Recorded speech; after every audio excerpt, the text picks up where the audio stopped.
নমস্কার, আপনারা দেখছেন ট্রাইভ টিভি বাংলা। নীতি নির্ণয় না দুর্নীতি, আরও একটি গুরুত্বপূর্ণ পর্ব নিয়ে আপনাদের সঙ্গে আমি শান্তনু।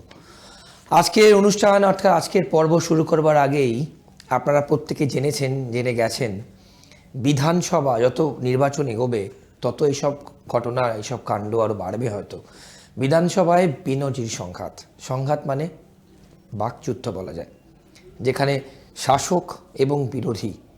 আগে হয়তো যদি আমরা একটু ইতিহাসের দিকে যাই, এই রকম বেনজির ঘটনা যেখানে মুখ্যমন্ত্রী বলছেন এবং বিরোধী দল নেতা সাসপেন্ড, কিন্তু বিরোধী দলের অন্যান্য যারা বিধায়ক তারা বলছেন, এবং যে ভাষায় কথাবার্তা হচ্ছে, 5 জন বিজেপি বিধায়ককে সাসপেন্ড করা হয়েছে।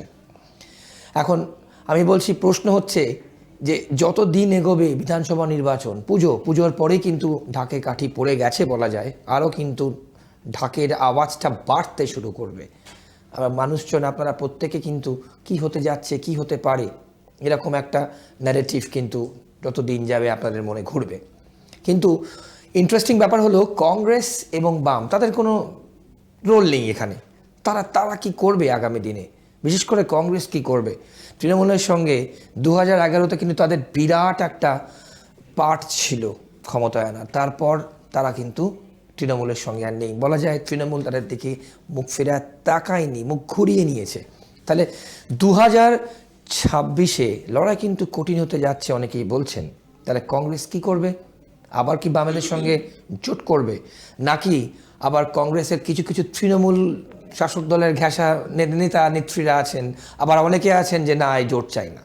এই নিয়ে কিন্তু আমাদের আজকের পর্ব থাকছে, এবং তার সঙ্গে আরও অনেক তথ্য থাকছে। SIR নিয়ে কি হতে পারে, এইসব নিয়েও কিন্তু আমরা কথা বলবো।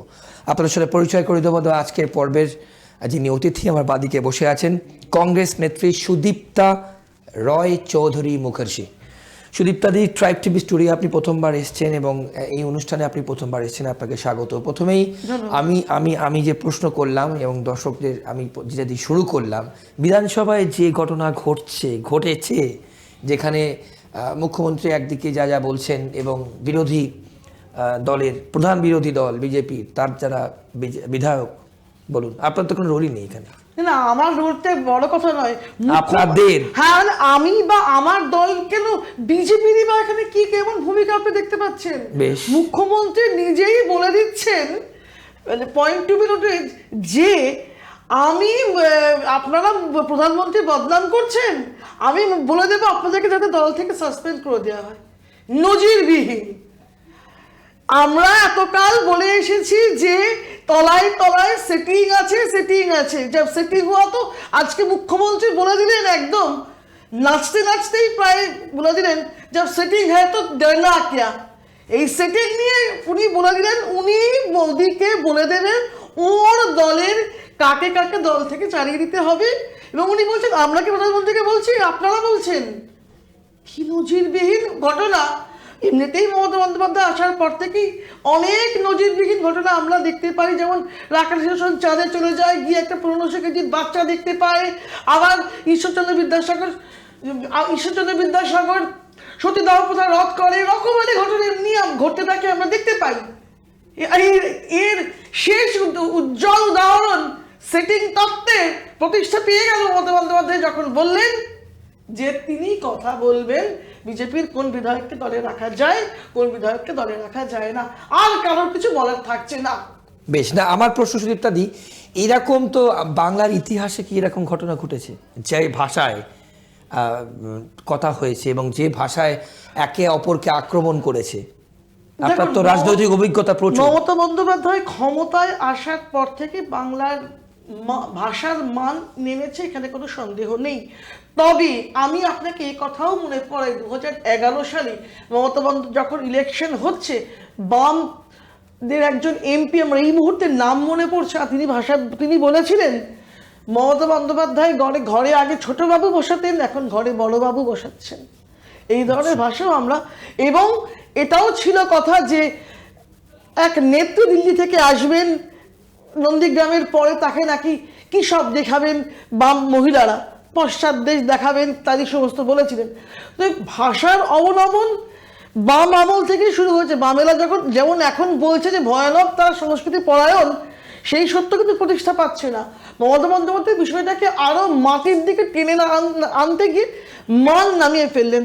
তিনি তার দল থেকেই বলা হলো বাংলাদেশের সঙ্গে মিশবেন না, রাজনৈতিকভাবে তাদের সাথে রাজনৈতিকভাবে লড়াই করুন, সামাজিকভাবে যে লড়াইয়ের যে বিধানটা তারা দিলেন সেইটা বাংলার সংস্কৃতির উপরে অনেক বড় ধাক্কা। তারপর থেকে তো ভাষার অবনমন চলছেই এবং সেটা এটা চলতেই থাকলো, টু বি কন্টিনিউজের মতো আর কি। বেশ, এবার সৈয়দ যে প্রসঙ্গে আসবো, বিধানসভায় তো যা হওয়ার হলো। এবার এই যে দুটো ন্যারেটিভ, একদিকে বাংলা অস্মিতা, বাংলা আবেগ, বাঙালিপনা নিয়ে কিন্তু বাংলায় কথা বললেই সমস্যা, একটা ন্যারেটিভ। অন্যদিকে কিছুদিন আগে অবধি ছিল হিন্দু হিন্দু ভাই ভাই। তাহলে মানুষ কি করবে বলুন তো? তারপর আমি আপনার দলের কথায় আসবো। দেখুন, হিন্দি হিন্দু ভাই ভাই যে কথাটা আপনি বলছেন, প্রতিটি ভারতীয় পরস্পরের ভাই হোক আমরা চাই, কিন্তু ভারতবর্ষের যে সংবিধান বলে বস্তুটি রয়েছে সে কিন্তু আবার এই হিন্দি হিন্দু শব্দটা আর একটু পরিপন্থী।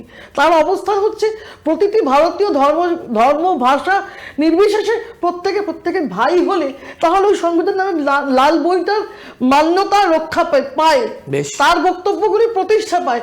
আদারওয়াইজ কিন্তু ব্যাপারটা এমনি দাঁড়ায় যে ওই সংবিধানকে আমরা এড়িয়ে বোধহয় নতুন কোনো সংবিধান তৈরি হচ্ছে, যেটা ভারতবর্ষের জন্য খুব একটা ভালো নয়।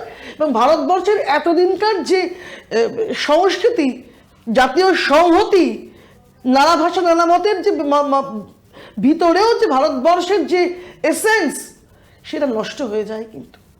বেশ, এবার আসি বাংলা বাঙালির বিষয়টাতে। এটা খুব ইন্টারেস্টিং বিষয়। দেখুন, যে বাঙালিরা আজকে বাংলার বাইরে বিশেষত বিজেপি শাসিত রাজ্যে সমস্যায় পড়ছেন, তারা সবাই পরিযায়ী শ্রমিক। প্রথমত বেশ, যা আমরা এখনো পর্যন্ত শুনতে পাইনি চিত্তরঞ্জন পার্কের কোনো প্রতিষ্ঠিত বাঙালি এই সমস্যায় পড়েছেন, বা যারা তথ্য প্রযুক্তি চাকরি নিয়ে গিয়েছে হায়দ্রাবাদ বা কর্ণাটক, সেখানে ব্যাঙ্গালোরে বিশেষত এখনো পর্যন্ত কোনো তথ্য প্রযুক্তি কর্মী এমন সমস্যায় পড়েছেন বা উচ্চ পর্যায়ের মানুষ এমন সমস্যায় পড়েছেন এটা জানা যায় না। বেশ, পরিযায়ী গরিব মানুষকে সমস্যায় পড়ছেন। প্রথম কথা যেটা, সেটা হচ্ছে মমতা বন্দ্যোপাধ্যায় যখন ক্ষমতায় আসেননি 2003 সালে যে এসআইআর হয়েছিল, তখন সেই ঝাড়াই বাছাই ইয়ের পরে পশ্চিমবঙ্গ থেকে এনডিএর একটি সিট বেরিয়েছিল 2004 সালে, সেটা মমতা এনডিএর সঙ্গী হিসেবে মমতা বন্দ্যোপাধ্যায়। সেই সময় মমতা বন্দ্যোপাধ্যায় একমাত্র এমপি, তিনি এই দাবি করেছিলেন বামেরা এই রাজ্যে ক্ষমতায় আছে, বহিরাগতদেরকে বিভিন্ন ভারতবর্ষে যা যা এপিক হয় সেগুলো তুলে দিয়ে তারা ক্ষমতায় আছে এই বলে, এটা বহু প্রচলিত। তিনি আটওয়াল সাহেবের গায়ে, তিনি তখন ছিলেন স্পিকারের চেয়ারে, কাগজ ছুঁড়ে দিয়ে চলে এসেছিলেন। এটা ওর মমতা বন্দ্যোপাধ্যায় অর্থাৎ প্রথম তিনি এই অভিযোগটা পার্লামেন্টে নথিভুক্ত করেছিলেন। কাট টু, মমতা বন্দ্যোপাধ্যায় এখন ক্ষমতায়, এখন তিনি এসআইআর করতে দেব না বলে ইন্ডিয়া জোটের সকলের সাথে গলা মিলিয়ে এই যে চিৎকার করছেন, এই যে দ্বিচারিতা, তাহলে কোনটা সত্যি মমতা? শাসক মমতার কথাকে মানব না বিরোধী মমতার কথাকে আমি মান্যতা দেব? এবার তাহলে এই একটা দ্বিচারিতা প্রতিষ্ঠা পেল। এবং বিজেপি এই যে কাজটা করছে, এইটা করে তারা জানে 2026-এ তাদের মোটের সম্ভাবনা নেই ক্ষমতায় আসার। আচ্ছা, মানে আপনি বাংলার কনটেক্সটে বলছেন? হ্যাঁ, বাংলা 2026-এ ন্যাশনাল ভোট নেই। আমি বিহার নিয়ে কথা বলবো কেন? বাংলা নিয়ে কথা বলছি, আপনি বাঙালি আমি বাঙালি, আমরা বিহার নিয়ে ভাবছি না। আমি বিহার পরে এই রাজ্যে ক্ষমতায় আসার কোনো সম্ভাবনা বিজেপি দেখছে না। বেশ, তাহলে কি করতে হবে?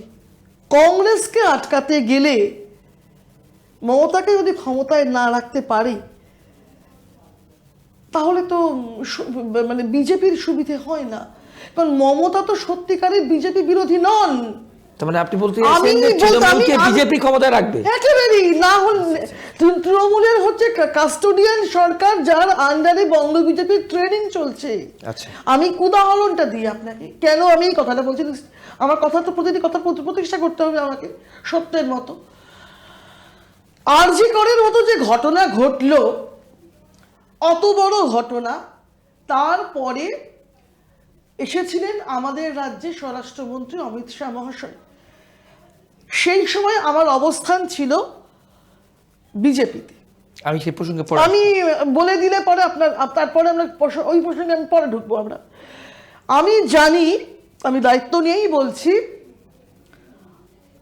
বিজেপির বিভিন্ন বিরোধী দলনেতা থেকে শুরু করে অগ্নিমিত্রা পল থেকে শুরু করে সম্ভবত সুকান্ত মজুমদার মহাশয়ও অনুরোধ করেছিলেন একবার যেন তিনি ওই আরজি করে ডাক্তার দিদির বাবা মায়ের সঙ্গে দেখা করেন।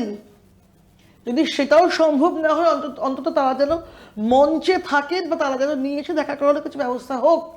কিন্তু এরকমটা কিছুটা তিনি রাজি হননি। বেশ, আমি আপনাকে আরও একটু পিছিয়ে যদি যাই, কংগ্রেসের সাথে যখন বামেদের ইউপিএ 1 চলছিল, তখনও কংগ্রেস নেতা রমেশ চেন্নিথালা এসে নন্দীগ্রামের গুলি চলার পরেও সেখানে ভিজিট করে গিয়েছে। তখন কিন্তু আমাদের সরকার চলছে বামেদের সাপোর্ট নিয়ে ইউপিএ 1। তাহলে কোন কম্পালশন থেকে রাজ্যে এসেও স্বরাষ্ট্রমন্ত্রী একবার ওই পরিবারের সঙ্গে দেখা করলেন না? তাহলে কি সেটিং তত্ত্ব প্রতিষ্ঠা পাচ্ছে না? এর থেকেই আমি বলছি, আমার যেটা রাজনৈতিক অভিজ্ঞতা থেকে এইটুকুই বলা যে আরএসএস এখানে দুই ভাগ হয়ে ক্ষমতায় আছে। আচ্ছা, বিরোধীতেও আরএসএস তার রাজনৈতিক, আর আর ক্ষমতায় আছে আরএসএস, যাকে এককালে দুর্গা বলে অভিহিত করেছিল, সেই মমতা বন্দ্যোপাধ্যায় ক্ষমতায় আছে। তো এই মমতা বন্দ্যোপাধ্যায়কে কাস্টোডিয়ান রেখে বঙ্গ বিজেপির ট্রেনিং চলছে। এর মধ্যে আপনি কোনোভাবেই অন্য কোনো ইকুয়েশন খুঁজে দেখার চেষ্টা করবেন না। একেবারে তাহলে সুইত্যাদি, এত যে পাক যুদ্ধ চলছে, বিধানসভা নিয়ে প্রথমে যেটা বললাম, রাস্তায়, অন্য সব জায়গায় বিরোধী দলনেতা একদিকে, মুখ্যমন্ত্রী একদিকে, তাহলে এটা সবটাই গ্যালারি শো বলছে? বিরোধী দলনেতা না, এটা সবটাই গ্যালারি শো বলছে না। বিরোধী দলনেতার সঙ্গে যেটা হচ্ছে, বিরোধী দলনেতা তার ব্যক্তিগত লড়াই লড়ছেন, সেইটা আলাদা। ব্যক্তিগত লড়াই একদম বিরোধী দলনেতা শুভেন্দু বাবু তার ব্যক্তিগত লড়াই লড়ছেন। আচ্ছা, তার লড়াইতে কোনো খাদ নেই।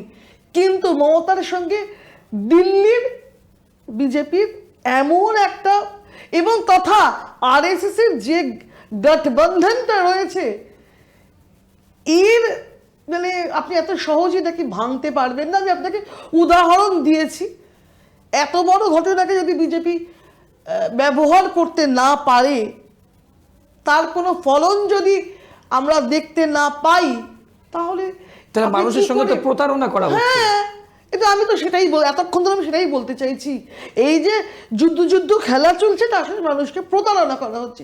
মূল যুদ্ধটার কারণ হচ্ছে মমতাকে ক্ষমতায় রেখে দিলে, না রাখলে পরে ওদের বিরোধীরা অর্থাৎ কংগ্রেস ক্ষমতায় এসে যেতে পারে, অথবা বামেদেরও হয়তো বা লটারি লাগতে পারে, যেটা সম্ভাবনা যদিও খুবই কম। ওকে, তাহলে আপনি বলছেন যে আপনাদের দলের সঙ্গে তৃণমূলের কোনো জোট কিংবা কোনো অ্যাডজাস্টমেন্ট হবে না, সিট অ্যাডজাস্টমেন্ট হবে না? দেখুন, আমি যতটুকু জানি, আমাদের মাননীয় সভাপতি শ্রী শুভঙ্কর সরকার মহাশয় বলেছেন 294টা আসনে আমরা একাই লড়বো। এখনো পর্যন্ত তেমনই কথা হয়েছে, এটা ওর বক্তব্য। আমি ওর বক্তব্যটাকে আপনার চ্যানেলের মাধ্যমে তুলে ধরলাম। আপনি নিশ্চয়ই জার্নালিস্ট হিসেবে জানেন, এই কথাটাই উনি বলেছেন, 294টা আসনে আমরা একাই লড়বো। বেশ, সুদীপ্তদি, পরবর্তী যেটা আসবো, আপনি বিজেপি থেকে কংগ্রেসে শুভঙ্কর সরকারের হাত থেকে আপনি যোগদান করেছেন, এবং যখন আপনি বিজেপিতে ছিলেন আপনাকে সামনের সারিতে দেখা গেছে বিজেপির যারা নেতা নেত্রী আছে তাদের সঙ্গে বিভিন্ন ক্ষেত্রে। বিজেপি ছাড়লেন কেন? দেখুন, আমরা কোনো রাজনৈতিক দল যখন যাই, একটা এক্সপেকটেশন থাকে যে তাদের যে কর্মকাণ্ড চলবে তার মধ্যে কিছুটা সব দলই ক্ষমতায় আসতে চায় ঠিকই, কিন্তু নীতি বলে যে শব্দটা আছে, যেটা আপনার বিষয়ের উপর নীতি নির্ণয় না দুর্নীতি, সেই নীতিটা সঠিকভাবে পালিত হবে। একদিকে বঙ্গ বিজেপির নেতা নেত্রীরা শুভেন্দু অধিকারীর নেতৃত্বে এবং যিনি বিজেপির তৎকালীন প্রেসিডেন্ট ছিলেন সুকান্ত মজুমদার, তার নেতৃত্বে রাস্তায় নেমে আন্দোলন করছে, আর একদিকে দেখা যাচ্ছে এবং সে আন্দোলনে প্রাণ সংশয়েরও সম্ভাবনা থাকছে, আর একদিকে দেখা যাচ্ছে, আমি একটু আগেই যে ঘটনাটা উল্লেখ করলাম, আমি আবার বলে আপনার সময় নষ্ট করছি না, এই ঘটনা, এই দুটো ঘটনাকে মেলাতে ওই আপনার প্রোগ্রামের নীতি শব্দটা আমার নীতিতে একটু বেঁধেছিল। আমার মনে হয়েছিল এই যে জনগণের সঙ্গে প্রতারণা করে ক্ষমতায় আছে যে রাজনৈতিক দলটি, যার সম্বন্ধে মানে পূর্বে আমার যে ধারণা ছিল সেই ধারণাতেই আমরা আবার ফিরে গেলাম যে না, বিজেপি ঠিক আমাদের সংস্কৃতি যতই ওরা বলুন শ্যামাপ্রসাদ মুখোপাধ্যায়ের নাম নিক না কেন, বাংলা বা বাংলার মাটির সঙ্গে মেশার সম্ভাবনা বিজেপির নেই। শ্রমিকবাবু যতই মুখে বলুন যে 10 দিক কাঁপানো আন্দোলন করা নেতাকেও তিনি দলে চান, মহাজোট বলেছেন শ্রমিকবাবু বলেছেন, তাহলে শ্রমিকবাবু যদি এই কথাকেই মান্যতা দিয়ে আমি বলতে পারি, তাহলে আমার ব্যক্তিগত কথাই হয়তো বলা হয়ে যাবে। কোনো একটি চ্যানেলে বসে দলের অন্যতম মুখপাত্র শ্রীমতী কেয়া ঘোষ আমার স্বামী কংগ্রেস মুখপাত্র সুমন রায়চৌধুরীকে নজিরবিহীন আক্রমণ করেছিলেন অনুষ্ঠান চলাকালীন, বাড়ির লোককে বিজেপিতে ঢুকিয়ে দিয়ে এখানে কংগ্রেস সেজে বসা যাবে না। তাহলে কি এই কথাও কি মান্যতা পাচ্ছে প্রেসিডেন্টের কথার সাথে? তারা যখন আমাকে দলে জয়েন করালেন সেদিনও আমার স্বামী যে অবস্থানে ছিলেন, যখন এই অনুষ্ঠানটা চলে তখনও সেই অবস্থান। তাহলে নিশ্চয়ই যদি দলের এতে আপত্তি, তাহলে দল সেদিন আমাকে আমি আবেদন করতে পারি, যে কোনো লোক আবেদন করতে পারে, আমার আবেদনকে তারা নাকচ করতেই পারতে, তাতে সে অধিকার ছিল। আমাকে দলে নিয়ে আমি যখন সক্রিয়ভাবে দলে কাজ করছি, তখন এইভাবে আমার পরিবারকে আক্রমণ করাটা অত্যন্ত নজিরবিহীন বলে মনে হয়েছিলাম। তারপরে সেই দলে থাকার কোনো আগ্রহ আমি হারিয়েছিলাম। এটা যদি কোনো আবার অন্যায়ভাবে থাকে, তাহলে সেটাকে আপনি যেভাবে খুশি করতে পারেন, কিংবা আফসোস নেই। না না না, বরং আপনি কেন গিয়েছিলাম বলতে পারেন, আমার সেই আক্ষেপ, সেই আফসোস আমার নিশ্চয়ই আছে। আমার বরং আরও একটু ভাবা উচিত ছিল। কারণ দেখুন, দুটো ভাই বোন এক শিক্ষায় এক পরিবেশে বড় হয়, স্বামী স্ত্রী যদি একমতো কথা, একরকম কথা, এক শিক্ষায় কথা বলে, একরকমভাবে চলে, তাহলে তো বিষয়টাকে সন্দেহের চোখে দেখা উচিত। মানে এটা আমার এটা ধারণা, স্বামী স্ত্রী দুটো আলাদা পরিবার থেকে তারা উঠে আসে, মতবাদ কথাবার্তা আলাদাই হবে। একদমই। আর সুনিতাদি, এবার এটা এসএসসি লিস্ট নিয়ে আপনার রিয়াকশন নিয়ে, এসএসসি লিস্টে যা দেখা যাচ্ছে দাগিদের লিস্ট, আমার দুটো প্রশ্ন আপনাকে আমি রাখবো। আপনি কংগ্রেস নেত্রী, দুটো প্রশ্ন। প্রথম, আমাদের এই স্টুডিওতে অনেক অনুষ্ঠান আপনি দেখেছেন, আপনার সাথে আমার কথাও হয়েছে। এখানে যে শিক্ষক শিক্ষিকারা এসএসসি যাদের চাকরি চলে গেছে তারাও এসছেন, দাগি শিক্ষক এবং শিক্ষিকা যে লিস্ট, এ তো দেখা যাচ্ছে যে শাসক, যেহেতু শাসক, তাই শাসক ঘনিষ্ঠ তো অনেক, আবার বিজেপির লোকজনও ঘনিষ্ঠ অনেকে আছে। কি বলবেন এই চাকরি দুর্নীতি নিয়ে, কি বলবেন? যাহাই বিজেপি তাহাই তৃণমূল, তাই আলাদা কিছু হওয়ার কথা ছিল না।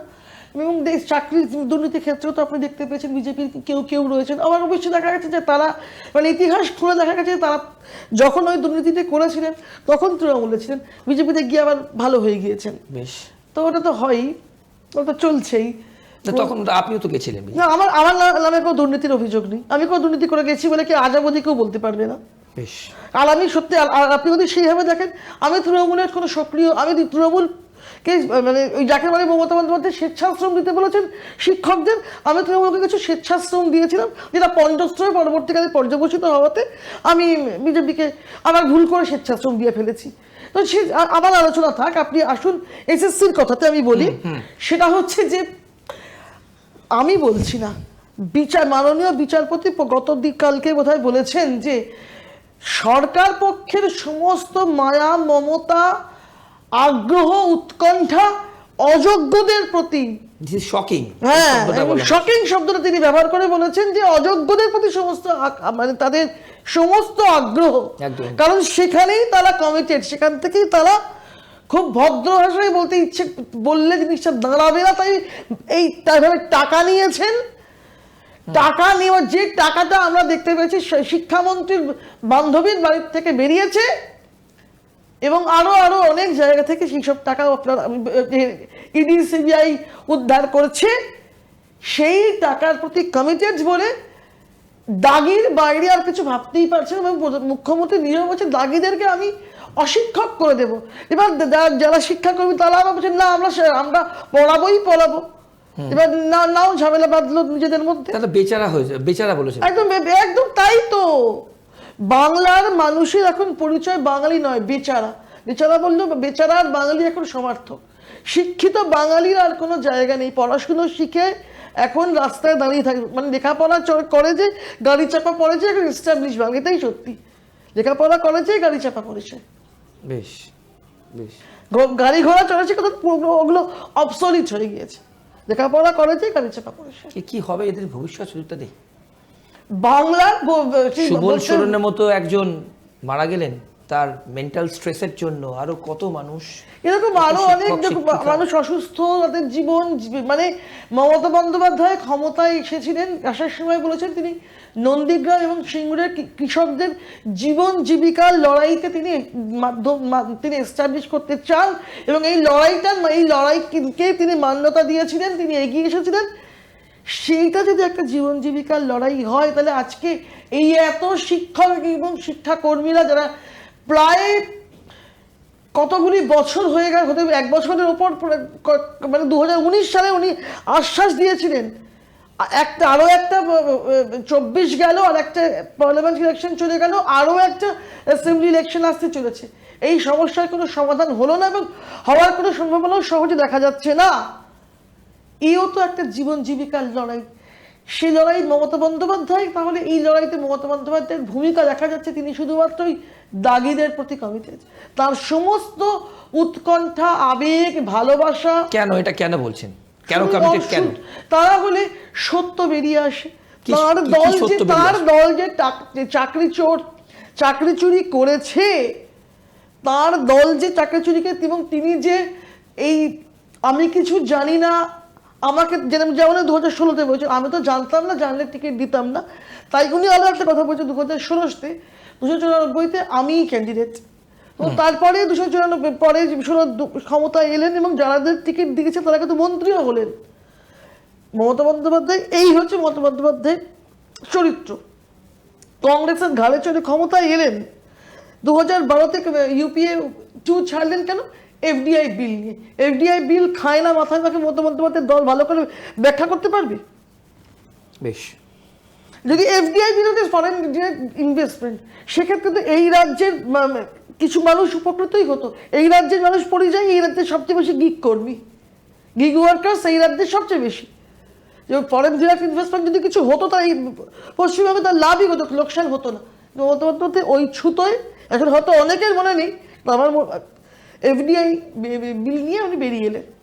কেন বেরোলেন? 2014-তে যদি, কারণ তখন ইউপিএ 2 দুর্বল হচ্ছে, যদি সাপোর্ট লাগে তার জন্য রেডি থাকা। বেশ, সত্যি আমাদের সময় প্রায় শেষ। আমি দুটো সংক্ষেপে আপনার রিয়াকশন নেব। তাহলে এই আরজিকর এসএসসি কতটা প্রভাব ফেলবে, একজন মহিলা হয়ে বলবেন, not as a Congress leader? দেখুন, আমি লিডার না, আমি একজন সামান্য কর্মী মাত্র। আমার মহিলা হিসেবেই এবং সামান্য কলমচি হিসেবে এটুকুই বলার, বাংলার মানুষ মমতা বন্দ্যোপাধ্যায়কে চায় না, কিন্তু ভোট দেওয়ার সঠিক সুযোগ যদি তারা পেত, যেভাবে 2011-তে ভোট হয়েছিল সেরকমভাবে যদি ভোট হয়, তাহলে মমতা বন্দ্যোপাধ্যায়ের সরকারের সমস্যা আছে। কিন্তু ব্যাপারটা হচ্ছে 2011-র মতো টাইট সিকিউরিটির ভোট মানুষ নিতে পারছে না। কেন? এসআইআর তো হবে যা শোনা যাচ্ছে। এসআইআর এই রাজ্যে হবে কি হবে না বা কিভাবে কি হবে সেটা এখনো সুদূর প্রসারিত ঘটনা। তবে আমি ব্যক্তিগত অভিমত জানাচ্ছি, কংগ্রেস এসআইআর এর বিরুদ্ধে, ঠিক যেমন কংগ্রেস এনআরসিরও বিরুদ্ধে ছিল, কিন্তু অসমে যখন সিএ এবং এনআরসির মাধ্যমে ডিভোটার করা হচ্ছিল মানুষকে, তখন কংগ্রেস বলেছিল আমরা এটাকে বিরোধিতা করব না, তার কারণ হচ্ছে এটা অসম একর্ডের অংশ। Right. ঠিক সেই কেস লসকে টেনে পশ্চিমবঙ্গেও আমার ব্যক্তিগত অভিমত, মমতা বন্দ্যোপাধ্যায় নিজেই যেহেতু বিরোধী থাকাকালীন এই কথা বলেছিলেন যে এই রাজ্যে এসআইআর প্রয়োজন, তাহলে আমার মনে হয় এই রাজ্যে এসআইআর করার প্রয়োজনীয়তা আছে।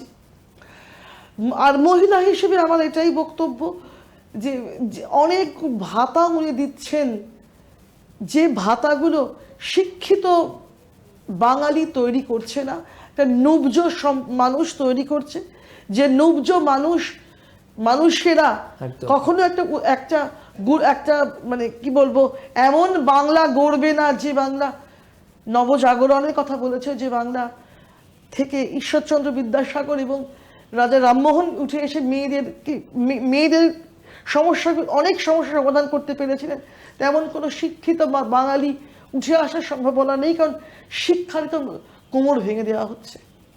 বেশ, আমরা একদম সময় শেষ। সুদীপ্তাদি, তাহলে এক কথায় বলতে গেলে কি বলছেন আপনি 2026-এ আপনার প্রেডিকশন? দেখুন, আমি তো জ্যোতিষী নই, প্রেডিকশন করার ক্ষমতা আমার নেই, তবে মানুষ ভোট দেওয়ার সুযোগ পেলে পরিবর্তন হতে পারতো। তবে আমার ধারণা মানুষ সেই সুযোগ পাবেন না, কারণ যে এই পরিবর্তন সূচিত করার জন্য যে আন্তরিকতা কেন্দ্রীয় সরকারের থাকা দরকার, সেই আন্তরিকতার বর্তমান কেন্দ্রীয় সরকারের নেই। যেটা 2011 ইউপিএ 1 দেখাতে পেরেছিল, সেটা এই এনডিএ সরকার দেখাতে পারবে না। তাই বিরাট কোনো পরিবর্তন সম্ভাবনা এক্ষুনি সূচিত হচ্ছে বলে মনে হয় না, কারণ মমতা বন্দ্যোপাধ্যায় রাজ্যে ভোট লুট করেন, এটা সবাই জানে। বেশ, সুদীপ্তাদি, অনেক অনেক ধন্যবাদ আপনার সময়ের জন্য, অনেক ধন্যবাদ। আপনারা শুনলেন, আমরা আজ সুদীপ্তা রয় চৌধুরী মুখার্জি, কংগ্রেস নেত্রী, তার সাথে কথা বললাম। এবং যখন এই রাজ্যে উত্তপ্ত হচ্ছে শাসক বিরোধী বাকযুদ্ধে উত্তপ্ত হচ্ছে বিধানসভা, সেখানে কংগ্রেসের কী রোল হচ্ছে এবং আগামী দিনে কি করতে পারে, সেটা নিয়ে কিন্তু আমরা আপনাদের সামনে তুলে ধরলাম। এবং 2026-এ তারা কি একাই লড়বে 294টা আসনে, যেরকমটা শুভঙ্কর সরকার বলেছেন, সেটা নিয়েও কিন্তু আপনাদের সামনে তুলে ধরলাম। আপনাদের মতামত জানাবেন। আজকের পর্ব এ পর্যন্তই। অন্যান্য সব খবরের জন্য দেখতে থাকুন ট্রাইব টিভি বাংলা। নমস্কার, ভালো থাকবেন।